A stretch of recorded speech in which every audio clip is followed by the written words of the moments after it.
Yoo yaar kafuunii kabajamtootaaf hordoftoota miidiyaa madda nageenyaa jaalatamu kabajaaf jaalalli Oromummaa lafa jirtan maratti isin haa ga'u jecha oduu idilee galgala kanaa qabannee dhiyaanne isinitti muunqasifaana turan Jersoo Wallooti.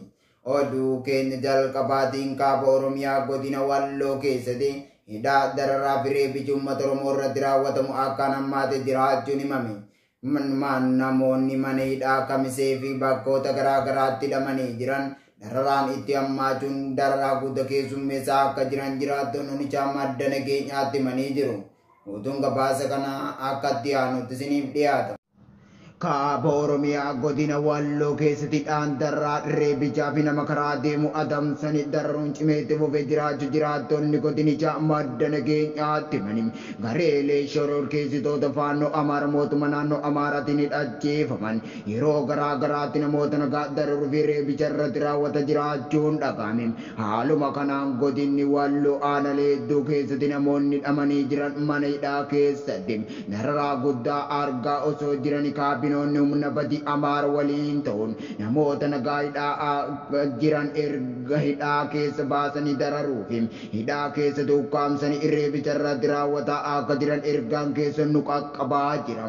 Aanaalee akka Dawaa Cafaa Baate Jillee Dhummuugaa fi Arxummaa Fursee keessatti badii takka malee namoonni nagaa dhaabaaf siyaasa kamurraa bilisa ta'an Oromummaa isaanii qofaaf adamsamaa akka jiranii fi hidhaatti guuramaa daramaa akka jiran jiraattonni mataa jiru. Murni maafiyaa Amaara kan humna addaa Amaara ofiin jettu namoota nagaa Finfinnee irraa gara Walloo galaa jiran kan adamsaa turte yoo ta'u har'a qaama humna federaala ofiin jedhu waliin ta'u magaala Finfinnee keessatti ilmaan Oromoo Walloo guyyaa guyyaan adamsaa akka jiran himamaa jira. Yeroo ammaa kana wanti guddaan yaaddoo nutti ta'ee jiru karaa Finfinnee geessuudha jechuun kan dubbate maddi keenya bilbila madda nageenyaa dubbise.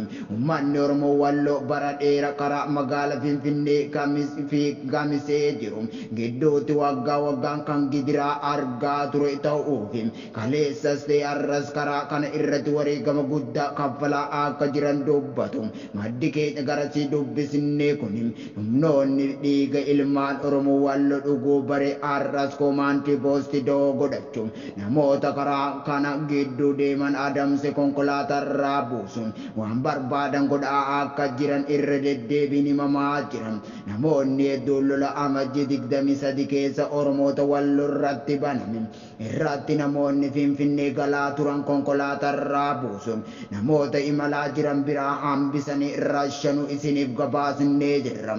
Torban darbe jechuun gurraandhala 13 bara 2023 ilmaan Oromoo magaala Finfinnee irraa gara Walloo galaa turan Caacaa bakka jedhamutti konkolaatarraa buufamuun waraqaa eenyummaa ergarraa fuudhanii Oromoo Walloo ta'u isaanii hubatanii booda waraqaa eenyummaa isaanii kukkutanii yookaan cicciranii namoota Oromoo ta'an hunda isaanii gara duubaa akka deebisan namni jaan arge bilbila madda nageenyaatti qaamni maqaa mootummaatiin of yaamu godinicha hoogganaa jirus ta'e naannicha bulchaa jiru gocha kana kan quba qabu yoo ta'u akka nama quba hin qabneetiin dhimma isaa itti ba'ataa akka jiru maddi keenya itti dabaluun eeree jira.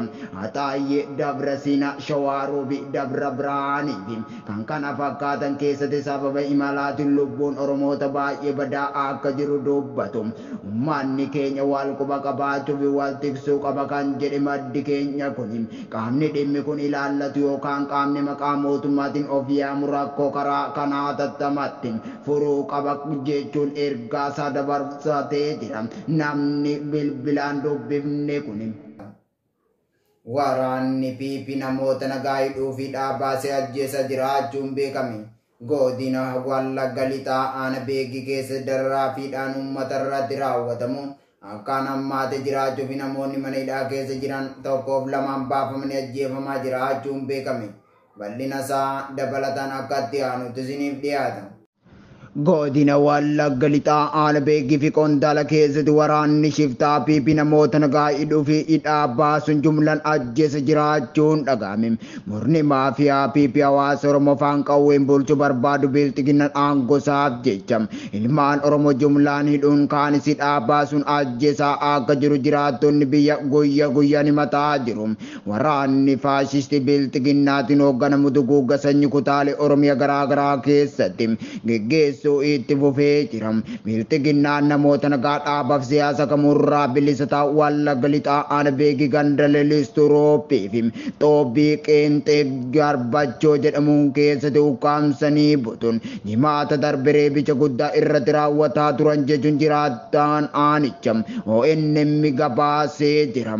Haaluma kanaan Sheek Usmaan Muhammad nama jedhamuu fi barataa kutaa 12 kan ta'e Daawitee Sheek Jamaal kan jedhaman badii akka malee Oromoo Masani qofaaf yakkoon kaamsanii moora waraana keessatti hidhanii darraa akka jiraattonni mataa jiru.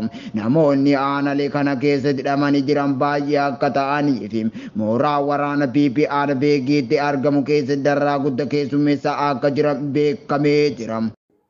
Mootummaan piipii daldala jimaa keessa harka naqachuun qabeenya qotee bulaa barbadeessaa jiraachuun himame. Godina Hararge Bahaa aana Ciroo keessatti uummata Oromoo dinagdeen kuffisuuf himaan uummata barbadeeffamaa jiraachuun beekame. Bal'ina isaa Abdallaamee waan qindeeffate. Piipiin daldala jimaa keessaa harka naqachuun qabeenya qotee bulaa barbadeessaa jirti. Godina Hararge Bahaa aana Ciroo keessatti jimaan uummata Oromoo gabaa irra kan oolle taasifamaa jira jedhu jiraattonni magaalichaa. Humni maqaa nageenya eegsisu jedhuu fi poolisiin aanaa Ciroo dararaa uummata irraan ga'aa kan jiranii fi jimaa qotee bulaa Oromoo irraa fuudhuun faayidaan ala godhaa akka jiran maddi keenya gabaasanuuf laateefsee jira.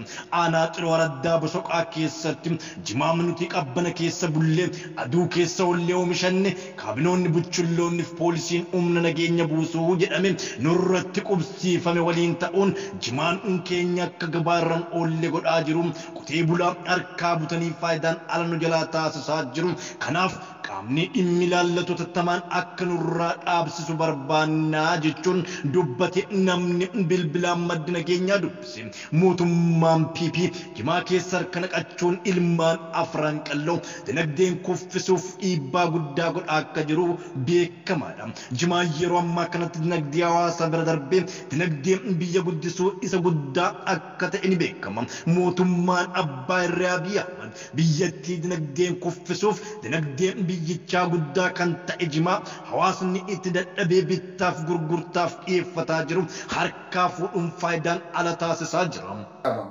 Egaa kabajamtootaaf hordoftoota miidiyaa madda nageenyaa oduu har'aaf qabannee dhiyaanne kana gammaa daawwatanidha.